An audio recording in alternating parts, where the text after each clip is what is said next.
What's up, everyone? I'm Dimebot, and welcome back to Flight Sim and Favorite Places to Fly 2025.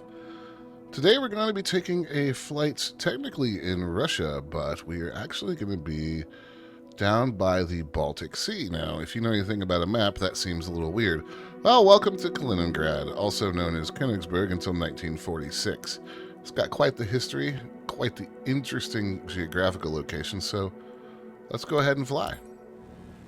Let's go ahead and roll and get into the air here. Not much of a runway here. Still, more than enough to get it to Haviland in the air. So first things first, let's have a look at the EFB and see exactly where we are. We'll zoom it out a little bit, and you see right there. So how did this particular slice of land come to be a Russian exclave? Well, the city itself, founded in 1255 on the site of a old Prussian settlement called Twangster, that was created by Teutonic Knights in the Northern Crusades. Now, Königsberg means King's Mountain, if you know any German, and that was indeed why they named it that, in honor of King Ottokar II of Bohemia. So, this is a fortress city. I know you're not really seeing any fortresses, but its location provides it with a lot of military importance, and it has passed through a lot of hands. Prussia, Poland, and then in World War II, it was heavily damaged by Allied bombing in 1944 during the aptly named Battle of Königsberg, and then it was captured by the Soviet Union in April of 1945.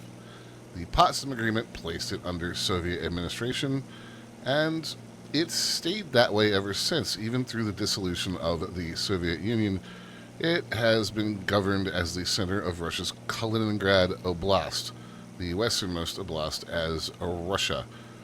And Russia really likes hanging on to this place because it gives it a naval presence and a way to get to the Atlantic that is ice-free, which is something they don't have. So that's how you ended up with this weird little exclave that we are currently flying over. Now, unfortunately, as with a lot of things that the Soviets got their hands on, there were many ancient fortresses and things the old town built around here, and, well, a lot of that's gone. The city center, the castle, was razed to the ground to be replaced by a statue of Lenin. I am not certain if the statue ever got built. From looking through my research. It was planned, but as we all know, many things didn't go as planned during the USSR days. So what you're left with is this kind of weird little city right here at the head of this massive Vistula lagoon located on the Pergolia River with a population just under 500,000. Seventh largest city on the Baltic Sea. Just kind of a weird little place hanging out, being all Russian, right between Lithuania and Poland.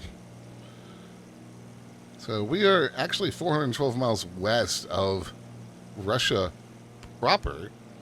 Like I said, sandwiched right in between Lithuania and Poland. So politics and geography work in really weird ways, don't they? Now you can see the field that we just took off from. You may have noticed some larger airfields. There are a couple around here.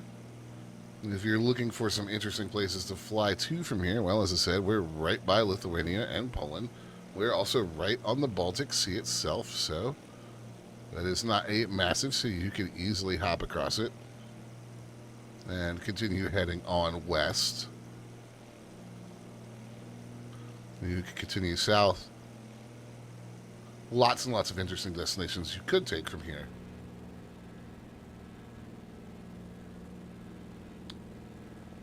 Then, admittedly, we are flying over some very pretty countryside here. Fishing, big industry. I do have some tourism. Not a whole lot. This is a Russian city. Some notable landmarks that are still around is the Königsberg Cathedral, the King's Gate, the Christ Savior Church, and the Siemens Palace of Culture.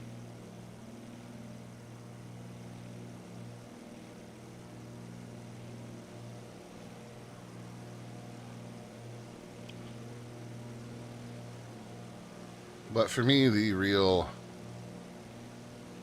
interesting part about the city is that history and how it is a Russian exclave just so far removed from everything else. And that will do it for today, guys. A really interesting little political geographic oddity for today's flight. If you enjoyed it, hey, like and subscribe for more videos like this. It also really helps me out. If you really enjoy my work, become a community member, support the channel. And if you're here to the end, watch time is key to feed the algorithm. So, hey, thanks for that. My name is Ninebot. I'll see you guys next time.